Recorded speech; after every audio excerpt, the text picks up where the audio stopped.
La pluie martelait les pavés de Montmartre comme un requiem inachevé, et je courais, le cœur battant à l'unisson des gouttes qui s'écrasaient sur mon imperméable usé.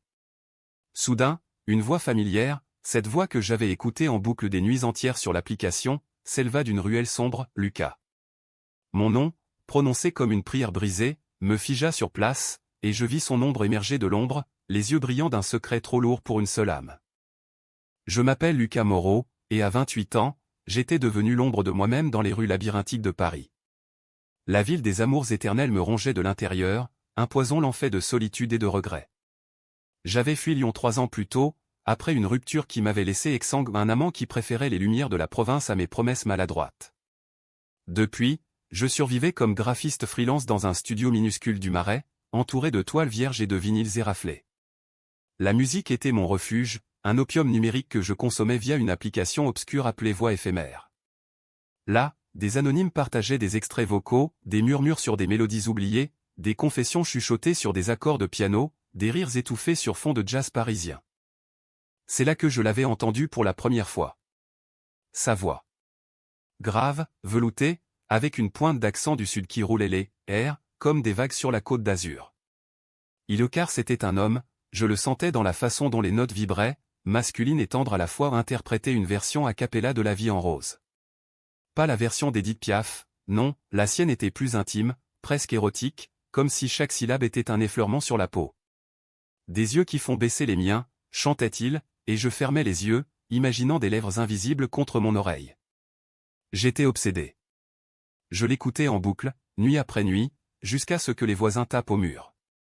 Son pseudo était Ombre chantante, et il ne répondait jamais aux messages. Juste ces enregistrements sporadiques, comme des miettes jetées à un affamé. Ce soir-là, sous la pluie de novembre, j'avais fui une soirée d'anniversaire au café de Flore. Des amis ces fantômes bien intentionnés qui me poussaient vers des rencarts éphémères sur Grindr. « Lucas, tu es trop beau pour te cacher », disait-il, ignorant que mon cœur était un champ de mine. J'avais commandé un dernier verre de Calva, amer comme mes pensées, et j'étais sorti, l'application ouverte sur mon téléphone, en quête d'une nouvelle dose. La voix avait posté un nouveau fichier, pour un inconnu qui m'écoute peut-être. Ma main tremblait en appuyant sur play. Viens, la nuit nous attend. Et puis, cette ruelle. Cette voix réelle, charnelle, qui avait dit mon nom. Je levai les yeux, et il était là. Adrien. Grand, les épaules larges sous un manteau noir trempé, les cheveux châtains plaqués par la pluie, formant des boucles rebelles sur son front. Ses yeux, d'un vert profond comme les vignes de Bordeaux, me transperçaient. Comment, balbutiai-je, la gorge nouée. Il sourit, un sourire timide qui creusait une fossette sur sa joue gauche. J'ai vu ton pseudo sur l'appli. Écho silencieux. Tu commandes toujours mes posts. Et ce soir, j'ai pris le risque. Je t'ai suivi depuis le café. Mon sang se glaça. Suivi? Était-ce de la folie ou du destin? Il s'approcha, et l'odeur de son aftershave au bois de santal et puis m'enveloppa. Adrien, se présenta-t-il simplement, tendant une main que je serrais, sentant la chaleur de sa paume contre la mienne froide. Nous restâmes là, sous l'auvent d'une boulangerie fermée, à nous regarder comme si le monde s'était arrêté. La pluie ralentit, devenant un murmure complice. Nous parlâmes toute la nuit. Ou plutôt, il parla, et je bus ses mots comme un assoiffé. Adrien avait 30 ans, originaire de Marseille, mais Paris l'avait happé 5 ans plus tôt pour un poste de professeur de littérature à la Sorbonne.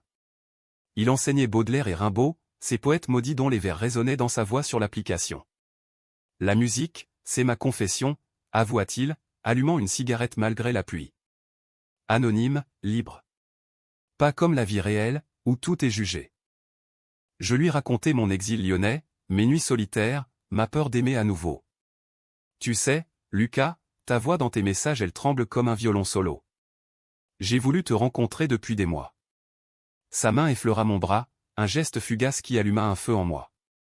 Nous marchâmes jusqu'à la Seine, les lumières de Notre-Dame dansant sur l'eau noire. Il chanta pour moi, in vivo, ne me quitte pas de Brel, et je pleurais, sans savoir pourquoi.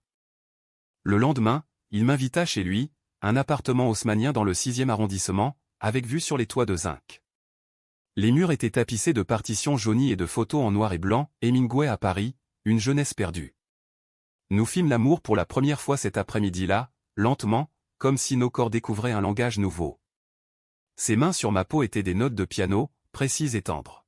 « Reste », murmura-t-il après, son souffle chaud contre mon cou. Je restai, et pour la première fois depuis des années, je me sentis vu. Pas jugé, pas réparé, juste aimé. Les semaines suivantes furent un tourbillon.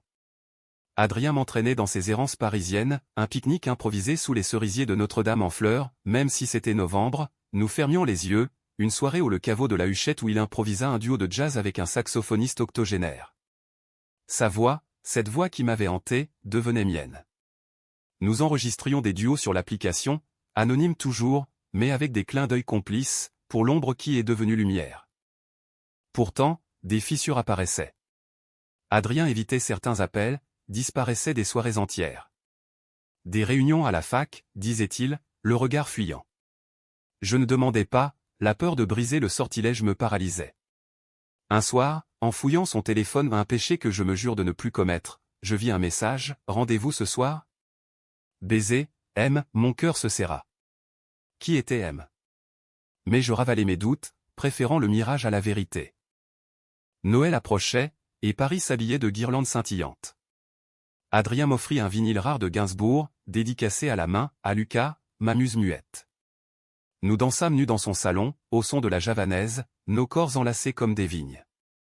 Je t'aime, souffla-t-il pour la première fois, et je crus au miracle. Mais sous la joie, un présage, sa voix, cette nuit-là, trembla légèrement en chantant.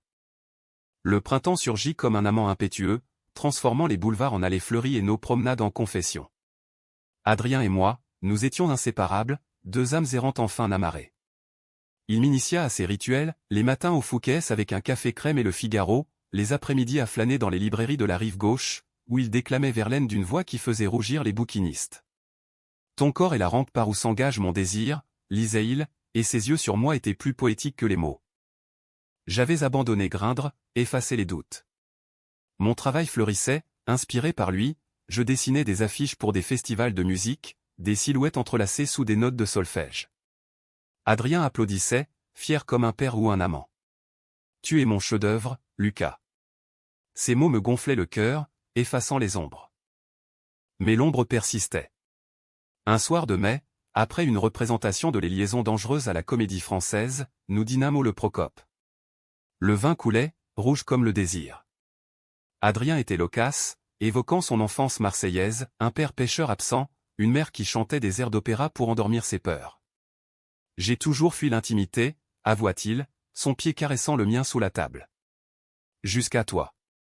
Ta vulnérabilité, elle m'a guéri. Je rougis, touché. Puis, son téléphone vibra. Il l'ignora d'abord, mais un second appel le fit pâlir. Excuse-moi, murmura-t-il, se levant pour répondre dehors. Je vis sa silhouette à travers la vitre, tendue, gesticulant. Quand il revint, son sourire était forcé. Ma sœur. Elle a des ennuis à Marseille. Je hochai la tête, mais le mensonge flottait comme une brume. Plus tard, dans son lit, alors qu'il dormait, je repensai au message de « M ». Jaloux ? Ridicule. Pourtant, le lendemain, je l'interrogeai doucement, qui est M ? Il se figea, la tasse de thé à mi-chemin de ses lèvres. Un collègue. Marc. Rien d'important.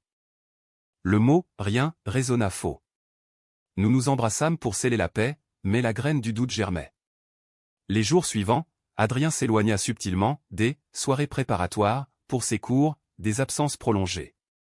Je noyais mon anxiété dans l'application, nos duos y fleurissaient, mais en privé, il était distant. Une nuit, il ne rentra pas. J'attendis, le téléphone en main, écoutant en boucle son dernier enregistrement, une reprise mélancolique de Je t'aime moi non plus, voix rauque et essoufflée. À l'aube, il apparut, décoiffé, l'haleine chargée de whisky. J'ai dormi chez un ami, grogna-t-il, évitant mon regard. Nous fîmes l'amour avec urgence, comme pour exorciser le silence, mais ses yeux étaient ailleurs. Parle-moi, implorai-je après, ma tête sur son torse. Il soupira, caressant mes cheveux. C'est compliqué, Lucas. Mon passé il me rattrape. Il parla enfin. Ou presque. Il y avait eu un amant, avant Paris, un homme marié, un professeur plus âgé nommé Michel. Une liaison toxique, faite de rendez-vous clandestins et de promesses brisées. Michel avait disparu, mais récemment, il était réapparu par message, par appel. Il veut juste discuter, clore le chapitre. Adrien pleura, et je le serrai fort, chassant les fantômes de mes propres étreintes. Nous sommes plus forts, murmurai-je.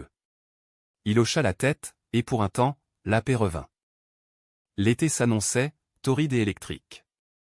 Nous partîmes en escapade à la Provence, louant une masse isolée près d'Avignon. Les champs de lavande s'étendaient à l'infini, violets comme ses yeux quand il riait. Nous nagions nus dans une rivière secrète, nos corps glissant comme des poissons argentés. Le soir, autour d'un feu de camp, il chanta pour moi des chansons occitanes, sa voix se mêlant au chant des cigales.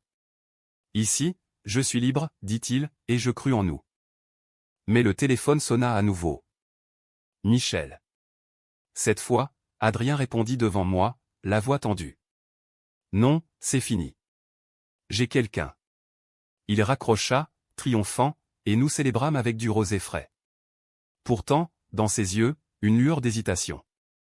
Je l'ignorais, préférant le mirage des étoiles. De retour à Paris, la routine reprit, mais altérée. Adrien enseignait plus, sortait plus. Je le surprenais à fixer son écran, un pli soucieux au front. Une amie, Sophie, une galeriste lesbienne que j'avais rencontrée au Marais, me mit en garde lors d'un apéro, « Méfie-toi, chérie. Les profs comme lui ils collectionnent les cœurs. » Je ris, mais le doute s'enracina. Fin juillet, le coup de grâce. Je rentrais tôt d'un shooting photo, trouvant son appartement vide. Sur la table, une lettre manuscrite, « Lucas, pardonne-moi. Michel est revenu. C'est plus fort que moi. » Mon monde s'effondra. Je courus dans les rues, pleurant sous la tour Eiffel illuminée, ma voix brisée se perdant dans la nuit. L'application sonna, un nouveau poste de ombre chantante. Sa voix, chantant ne me quitte pas, ironie cruelle. Je l'appelai, hystérique. Pourquoi? Il sanglota au téléphone, parce que je suis faible. Il me connaît depuis si longtemps, nous nous vîmes ce soir-là, au même pont où tout avait commencé. Il pleuvait encore. C'est une erreur, jura-t-il, me serrant contre lui. Je le crus, ou voulus y croire. Nous rentrâmes, et le pardon fut un lit de ronces. Août étouffait Paris d'une chaleur moite, transformant les métros en four et nos disputes en braise. Adrien et moi, nous dansions sur le fil du rasoir, entre réconciliation fiévreuse et silence assassin. Michel n'était plus un fantôme, il était l'ombre entre nos draps, un nom prononcé dans le sommeil d'Adrien. C'est fini, je te le jure, répétait-il, mais ses yeux trahissaient la tempête. Je m'étais muré dans le déni, me raccrochant à nos rituels, les brunchs au pain quotidien, les promenades au jardin des Tuileries où il lisait des sonnets de Shakespeare. Son Shakespeare, queer et subversif. Shelley compare dit tout à Summer's Day, murmurait-il, et pour un instant, j'étais son trésor. Mais les nuits étaient pires. Je m'éveillais en sursaut, le sentant absent, même levé contre moi. L'application devint notre champ de bataille, il postait des chants mélancoliques, je commentais avec des cœurs brisés. Un soir, lors d'une fête au Silencio, un club souterrain du 2e arrondissement, la vérité éclata. La musique pulsait, un mélange de techno et de cabaret, et Adrien dansait avec moi, son corps collé au mien, transpiration et désir mêlés. Puis, il disparut dans la foule. Je le cherchais, le cœur battant, et le trouvai dans un coin sombre, embrassant un homme plus âgé, Michel, sans doute, avec ses tempes grisonnantes et son air de prédateur cultivé. Le monde bascula. Je hurlai, un cri primal qui couvrit la basse. Adrien se tourna, horrifié. Lucas. Ce n'est pas, mais c'était. Michel s'éloigna, un sourire narquois aux lèvres, laissant Adrien face à moi. Les amis nous entourèrent, Sophie me traînant dehors avant que je ne frappe. Dans un taxi vers mon studio, les larmes coulèrent, chaudes et amères. Traître, crachai-je au téléphone quand il appela. Obsédé par une voix? Non, par un mensonge. Les jours suivants furent un enfer. Adrien bombardé de messages, excuses, poèmes, promesses. Michel est mon poison, toi ma cure. Laisse-moi réparer. Je bloquai son numéro, mais pas l'application. Là, il postait des cris du cœur, une version déchirante de Alléluia de Cohen, voix cassée. Je pleurais en écoutant, déchiré entraîné amour. Sophie m'hébergea, me forçant à sortir, des vernissages, des bars gays du Marais où des inconnus me draguaient. Tu mérites mieux, disait-elle, mais mon cœur hurlait Adrien. Une semaine plus tard, il se présenta à sa porte, trempé par une averse d'où, un bouquet de roses fanées à la main. Parle-moi, au moins. Nous parlâmes. Toute la nuit, sur son balcon surplombant les lumières de la ville. Il avoua tout, Michel l'avait rencontré à la Sorbonne, 10 ans plus tôt, un mentor qui l'avait initié à l'amour et à la dépendance. Il me domine, Lucas. Avec toi, c'est égal, pur. J'ai paniqué. Ses larmes coulaient, et je vis l'homme vulnérable derrière le chanteur. Pardon? Pas encore. Mais une trêve, prouve-le. Coupe les ponts. Il le fit, devant moi, effaçant les messages, bloquant le numéro. Nous recommençâmes, prudemment. Septembre apporta une fraîcheur bienvenue, les feuilles jaunissaient au Luxembourg, et nos promenades reprenaient, main dans la main. Adrien s'ouvrit plus, thérapie chez un psy queer, des séances où il dénouait ses nœuds. Tu m'as sauvé, murmurait-il, et je commençais à y croire. Pourtant, le doute persistait, une écharde. Lors d'une lecture poétique à la Maison de la Poésie, Adrien dédia un texte à « L'amour qui guérit les cicatrices ». Le public applaudit, je rougis. Mais en rentrant, son téléphone vibra à un numéro inconnu. Il l'ignora, mais je vis le nom, monsieur encore? Non, un collègue, jura-t-il. Je serrai les dents. Octobre nous surprit par une crise. Adrien fut hospitalisé pour une crise d'angoisse suite à un appel de Michel, qui l'avait harcelé par mail. Il sait pour nous. Il menace de tout dire à la fac. La fac? Adrien n'avait rien dit de son orientation, il vivait dans le placard professionnel, craignant le scandale. Je suis prof, Lucas. La littérature est tolérante, mais pas toujours les couloirs. La colère monta. Et moi?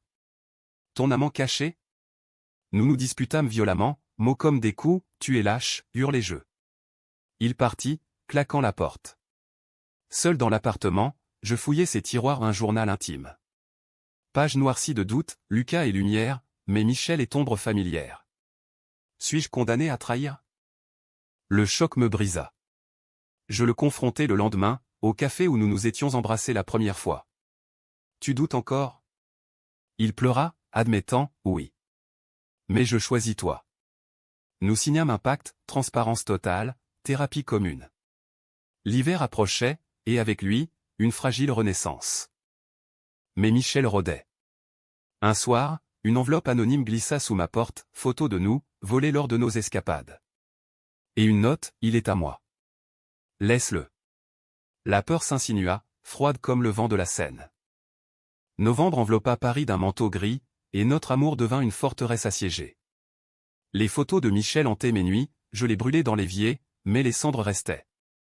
Adrien, apprenant l'histoire, entra en rage, ce salaud. Je vais le confronter. Je l'en empêchai, la violence n'était pas nous. Au lieu, nous alertâmes un avocat ami, un activiste LGBT qui promit, on le neutralise légalement. La thérapie nous lia plus, des séances où nous pleurions, rions, nous touchions du regard. Le psy, un homme sage aux lunettes rondes, nous fit lire Maurice de Forster, un hymne à l'amour interdit. Vous êtes des pionniers, dit-il. Adrien s'ouvrit sur son enfance, un coming out rejeté par son père, une mère muette de honte. J'ai appris à chanter pour ne pas hurler. Moi, je parlais de Lyon, de mon ex qui m'avait brisé en me traitant de « fantôme ». Ensemble, nous guérissions. Pourtant, le harcèlement s'intensifia. Appels anonymes, mail venimeux, il te trompera encore. Adrien changea de numéro, mais son moral s'effritait. À la Sorbonne, les rumeurs enflaient, un collègue homophobe le toisait. Je vais tout avouer, décida-t-il un soir, devant un feu de cheminée improvisé. Être libre avec toi. Le jour J, il parla lors d'un séminaire sur la queer littérature. Rimbaud aimait Verlaine, et moi, j'aime un homme ici présent. Silence, puis applaudissements timides. Michel surgit à la fin, furieux, traître. Une altercation éclata dans le couloir au pas de poing, mais des mots assassins. Adrien le repoussa, c'est fini. Va-t'en. La sécurité intervint, Michel fut banni du campus. Soulagement? temporaire. Cette nuit-là, Adrien trembla dans mes bras, et si j'ai tout gâché? Je l'embrassai, farouche, tu as gagné ta voix. Nous fîmes l'amour avec une urgence nouvelle, corps et âme fusionnés, sa voix murmurant mon nom comme une litanie. Décembre scintilla de promesses.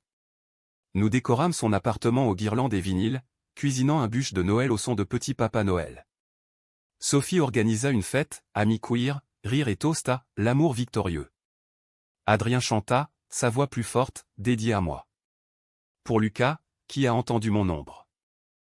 Mais le destin, cruel, frappa au réveillon. Un appel, la mère d'Adrien, mourant à Marseille. Cancer. Nous partîmes en TGV, main dans la main, affrontant la Provence enneigée. À l'hôpital, elle était frêle, mais ses yeux s'illuminèrent sur nous. Mon fils et son bonheur. Adrien pleura, lui confiant tout. Elle sourit faiblement, aime-le, comme je n'ai pas su t'aimer. Elle s'éteignit 2 jours plus tard, dans la nuit de Noël.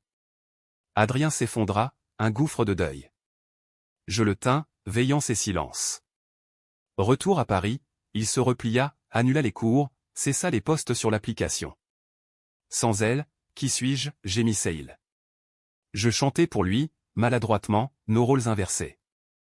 Janvier fut un tunnel. Michel revint, opportuniste, une lettre de condoléances empoisonnée, offrant réconfort. Adrien la déchira, mais le mal était fait. Une nuit, ivre de chagrin, il sortit seul. Je le trouvai au pont, à l'aube, hagard. J'ai failli l'appeler.